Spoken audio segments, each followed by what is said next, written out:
మీ కుటుంబ శాంతి, ఆరోగ్యం, ఆర్థిక అభివృద్ధి కోసం రుద్రాక్ష మహాపూజలో తప్పక పాల్గొనండి. ఇప్పుడే నమోదు చేసుకోండి. Hi viewers, India's largest digital media network Suman టీవీకి స్వాగతం. ప్రస్తుతం మనతో ఉన్నారండి globally certified emotional intelligence trainer, posh and POCSO trainer మన భారతి నాదెండ్ల గారు ఉన్నారు. సో ఈ రోజు మనం అడిగే టాపిక్ ఏంటంటే, వారిని పీరియడ్స్ టైంలో పూజ చెయ్యొచ్చా, అదేవిధంగా ఎక్సర్సైజ్ చెయ్యొచ్చా, తర్వాత సెక్స్ చెయ్యొచ్చా, వీటి గురించి అడిగి తెలుసుకుందాం. నమస్తే భారతి గారు. నమస్తే రాధా. పీరియడ్స్ నిజంగా ఈ ఆడవాళ్లకు ఈ పీరియడ్స్ అనే టైం ఉంది చూడండి, ఒక యుద్ధం లాంటిదండి. అప్ అండ్ డౌన్స్, అన్ని గొడవలు అన్ని అక్కడే వస్తూ ఉంటాయి. ఏడుపు, గొడవలు, అన్ని ఎమోషనల్ అంతా అక్కడే ఉంటుంది. ఏమంటారు, షార్ట్ టెంపర్ కూడా అక్కడే ఉంటుంది. సో ఈ టైంలలో మామూలుగా పూజలు అయితే కొందరు ఏంటి, అందరూ పూజలు చేయకూడదనే అంటారు పీరియడ్ టైంలో. ఎక్సర్సైజ్ చెయ్యొచ్చా, తర్వాత సెక్స్ చెయ్యొచ్చా? అంటే సహజంగా ఇవన్నీ ఏంటంటే మనం ఒక ప్రొఫెషనల్ అప్రోచ్ తోటి ఉండవు. అంటే గైనకాలజిస్ట్ దగ్గరికి వెళ్ళో, లేకపోతే ఇంకెవరన్నా థెరపిస్ట్ దగ్గరికి వెళ్ళో అడిగేంత ధైర్యం అమ్మాయిలు చేయరు సహజంగా, ఇప్పటికీ కూడా, ఈ రోజుల్లో కూడా. సో మంచి టాపికే సెలెక్ట్ చేసుకుంటున్నాం అనుకున్నా. రైట్, ఫస్ట్ ఎక్సర్సైజ్ చేయొచ్చా అన్నారు. హ్యాపీగా చేసుకోవచ్చు, అసలు ఈ డౌటే పెట్టుకోకర్లా. ఇన్ఫాక్ట్ ఏమవుతుందంటే, మీరు ముందు అన్నారు చూసారా, మనం ఎమోషనల్గా ఏడుపులు, గొడవలు అన్నీ వస్తాయి అని. ఎందుకు జరుగుతాయంటే, మనకి పీరియడ్స్ టైంలో బాడీలో చాలా రకాల హార్మోన్స్ అప్స్ అండ్ డౌన్స్ అవుతాయి అన్నమాట. దాని మూలంగా మనకి స్ట్రెస్ రావడము, లేకపోతే ఎమోషనల్ ఇంబ్యాలెన్స్ రావడము, ఇవన్నీ కూడా వస్తాయి. అవి పిఎంఎస్ సిమ్టమ్స్ అంటాము. సో అసలు పీరియడ్స్ రావడం కన్నా కొద్ది రోజుల ముందు నుంచే అమ్మాయిలకి కొంచెం ఇవన్నీ కూడా స్టార్ట్ అయిపోతాయి. సో ఎక్సర్సైజ్ చేసినప్పుడు ఏమవుతుందంటే, బాడీలో ఫీల్ గుడ్ హార్మోన్స్ రిలీజ్ అవుతాయి, ఎండార్ఫిన్స్ రిలీజ్ అవుతాయి. అవి ఇవన్నీ రాకుండా హెల్ప్ చేస్తాయి, ప్రివెన్షన్కి హెల్ప్ చేస్తాయి. ఇంకొకటి ఏంటంటే, చాలా మంది అమ్మాయిలు మీరు నోటీస్ చేసి ఉంటారు, పీరియడ్ క్రాంప్స్ వస్తాయి, బాగా కాళ్ళ నొప్పులు, నడుము నొప్పులు, తర్వాత పీరియడ్ పెయిన్, బ్రెస్ట్ టెండర్నెస్ వస్తుంది. ఇవన్నీనేమో ఫిజికల్ సిమ్టమ్స్. మనం ఇందాక చెప్పుకున్నవేమో మెంటల్ సిమ్టమ్స్ అన్నమాట. సో ఈ రెండిటికి కూడా ఎక్సర్సైజ్ చాలా బెనిఫిషియల్. మీరు ఎప్పుడైతే ఎక్సర్సైజ్ చేశారో, రెగ్యులర్గా చేసే యోగాస్ చేయొచ్చు, జిమ్ములు చేయొచ్చు, ఆ తర్వాత వాకింగ్లు చేసుకోవచ్చు. అది ఈ డౌట్ రావడానికన్నా ముందు నేను ఒక మాట చెప్తా చూడండి. మనలో ఎంతమంది స్పోర్ట్స్ పర్సనాలిటీస్ లేరు అమ్మాయిలు? వాళ్ళందరూ పీరియడ్స్ టైంలో ఆపేసుకుంటున్నారా స్పోర్ట్స్? లేదా వీళ్ళ పీరియడ్స్ డేట్లను బట్టి స్పోర్ట్స్ ఈవెంట్స్ ఫిక్స్ చేస్తారా? లేదు కదా. సో స్విమ్మింగ్ చేయొచ్చు మీరు, షటిల్, బ్యాడ్మింటన్ ఆడపిల్లలు. మళ్ళీ సానియా మీర్జా లేరా, సింధు లేరా, ఎంతమంది ఉన్నారు, నైనా సహ్వాల్ లేదా, ఎంతమంది స్పోర్ట్స్ వాళ్ళని తీసుకున్నా చక్కగా ఫిజికల్ యాక్టివిటీ వల్ల మీకు ఈ ఫిజికల్గా వచ్చే డిస్కంఫర్ట్ తగ్గుతుంది, అండ్ ఎమోషనల్గా వచ్చే ఆ ఇంబ్యాలెన్సెస్కి కూడా ఈ ఫీల్ గుడ్ హార్మోన్ హెల్ప్ చేస్తుంది. కాకపోతే ఇప్పుడు మనకి పీరియడ్స్లో డెఫినెట్గా బ్లీడింగ్, డిస్కంఫర్ట్ అనేది ఉంటుంది కాబట్టి యూ చూజ్ అకార్డింగ్.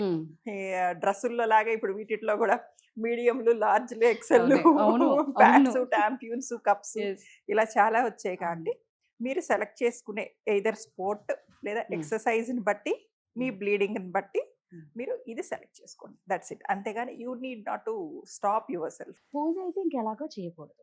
ఎవరు చెప్పారు?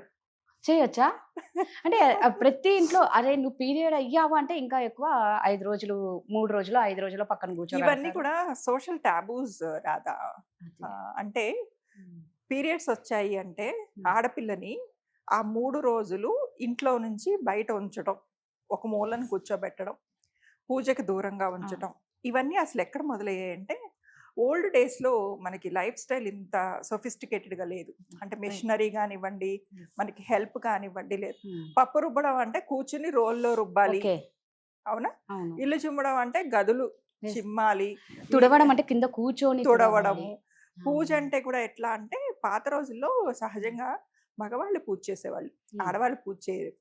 మగవాళ్ళు పూజ చేస్తే ఆడవాళ్ళు పూజ గది శుభ్రం చేయడం, తర్వాత దేవుడి సామాన్లు కడిగి పెట్టడం, పువ్వులు కోసుకొచ్చి ఇవ్వడం, బావి నుంచి మడితో నీళ్లు తీసుకొచ్చి ఇవ్వడం, ఆ తర్వాత నైవేద్యం, మహానైవేద్యం వండి పెట్టడం, ఇలాంటివి చేసేవాళ్ళు. సో మీరు బ్లీడింగ్ కండిషన్స్ లో ఉన్నప్పుడు ఇవన్నీ ఇబ్బంది కలుగుతాయి. కాబట్టి పూజ గది అంటే ఇప్పుడు మనకున్న అపార్ట్మెంట్లలో లాగా చిన్న ఒక చెక్క గుట్టో లేకపోతే ఒక రెడీమేడ్ చిన్న మందిరమో కాదు. ఆ రోజుల్లో ఒక గది సపరేట్ గా ఉండేది.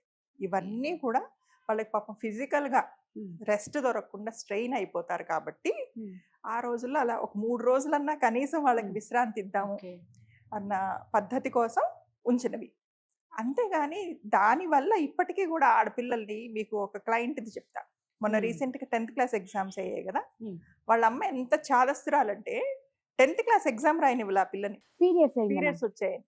ఎందుకు అంటే నువ్వు బుక్స్ ఎట్లా పట్టుకుంటావు, పేపర్ మీద రాస్తున్నావు అంటే అక్షరం సరస్వతితో సమానం కాబట్టి స్పెసిఫిక్గా నేను ఇవాళ ఈ టాపిక్ అనుకోగానే నాకు ఇది స్ట్రైక్ అయింది, ఇది చెప్పాలి అని. దయచేసి అందరికి మీడియా వాళ్ళకి చెప్తున్నా, మీ ఈ సుమన్ టీవీ ద్వారా తల్లిదండ్రులందరికీ చెప్తున్నా, అమ్మ పీరియడ్స్ అంటే ట్యాబు కాదు, అది ఒక ఫిజికల్ ఫినామినా అంతే. ఎవ్రీడే వచ్చే ఒక హార్మోనల్ సైకిల్. దీనికోసం పిల్లల భవిష్యత్తులు పాడు చేయదు. అంటే ఇప్పుడు ఆ పిల్ల అమ్మాయి ఎగ్జామ్ రాయలేదు, ఆ అమ్మాయి బోర్ నేర్చుకుంటా అంటే 1 year వేస్ట్ అయిపోతుంది, వేస్ట్ అయిపోయింది. సెప్టెంబర్ రాసుకుంటుంది అంతేగాని నువ్వు పేపర్ ముట్టుకోవడానికి లేదు, పుస్తకాలు ముట్టుకోవడానికి లేదు. అమ్మాయికి 2 ఎగ్జామ్స్ పోయాయి. ఎందుకు అంటే అక్షరం సరస్వతితో సమానం కాబట్టి. సో ఇట్లాంటి చాదస్తాలకి దూరంగా ఉండండి. పూజ అంటే కూడా నేను కొంత లాజికల్ గా మాట్లాడతా, బట్ చాలా మందికి నచ్చదు. సో దట్ ఈస్ నేనేమంటానంటే యువర్ పర్సనల్ చాయిస్. మీరు 3 రోజులు దూరంగా ఉంచుతున్నారు ఆడపిల్లని పూజ నుంచి కూడా. 4వ రోజు ప్రొద్దున్నే స్నానం చేసుకున్నాక, తల స్నానం చేసుకున్నాక లోపలికి రావచ్చు, దీపం పెట్టుకోవచ్చు అంటున్నారు. 4వ రోజు వాళ్ళకి బ్లీడింగ్ కావట్లేదని మీకు కన్ఫర్మ్ గా తెలుసా? అయినా కూడా లెక్కలోకి రాదని అంటారు. అదే అంటున్నారు. ఎందుకు మరి అప్పుడు మీరు దేనికి కౌంట్ ఇస్తున్నట్టు?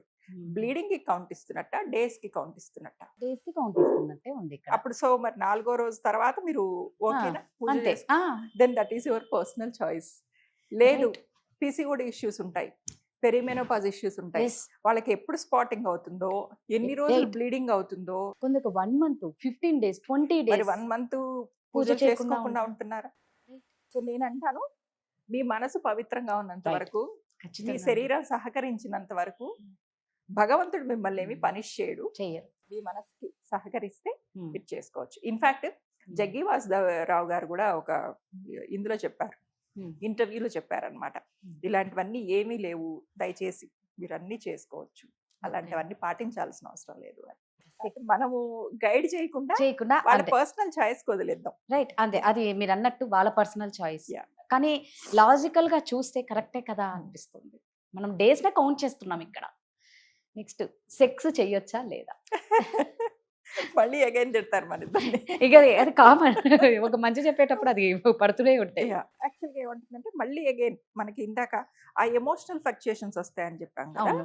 ఎప్పుడైతే మీరు భార్యాభర్త, ఇప్పుడు భార్యాభర్త అనడానికి కూడా లేదు, అందుకే పార్ట్నర్స్ అనాలి. అందుకే నేను మాట్లాడలేదు భార్యాభర్తలని, సెక్స్ ఊరికే మాట్లాడాలి. సో మీరు పార్ట్నర్స్, ఆ టుగెదర్నెస్, మీరు దగ్గరగా ఉన్నప్పుడు ఆ టచింగ్ వల్ల, లేకపోతే ఆ ఫోర్ ప్లే వల్ల, దానివల్ల ఏమవుతుందంటే అగైన్ మీకు ఎక్సర్సైజ్ చేసినప్పుడు ఏ ఫీల్ గుడ్ హార్మోన్స్ అయితే రిలీజ్ అయ్యాయో బాడీలో, అదే feel good hormones oxytocin, endorphins ఇవన్నీ బాడీలో రిలీజ్ అవుతాయి. రిలీజ్ అయినప్పుడు యూ రియల్లీ ఫీల్ గుడ్. ఆ నొప్పులు అవన్నీ తగ్గిపోతాయి, మూడ్ స్వింగ్స్ తగ్గిపోతాయి, you will be really very happy. And in fact ఏంటంటే కొంతమంది అమ్మాయిలకి వెజైనాలో డ్రైనెస్ ఉంటుంది, ఫిజియోలాజికల్ గానే వాళ్ళకి డ్రైనెస్ ఉంటుంది. సో వాళ్ళు యూజువల్గా ల్యూబ్రికెంట్స్ అవి వాడాల్సి వస్తుంది. బట్ డ్యూరింగ్ పీరియడ్స్ ఏమవుతుందంటే ఈ బ్లడ్ అనేది వాళ్ళకి న్యాచురల్ ల్యూబ్రికెంట్ లాగా వర్క్ చేస్తుంది. వర్క్ చేసి ఆ టైంలో అసలు వితౌట్ పెయిన్ వాళ్ళు సెక్స్లో పార్టిసిపేట్ చేయగలుగుతారు. అయితే ఫిజికల్గా వస్తే ఏమవుతుందంటే ఈ టైంలో మనకి వెజైనాలో pH బ్యాలెన్స్ అని ఉంటుంది అనమాట, అది కొంచెం మారుతుంది. ఆ తర్వాత సర్విక్స్ కూడా కొంచెం ఎక్కువ ఓపెన్ అయి ఉంటుంది.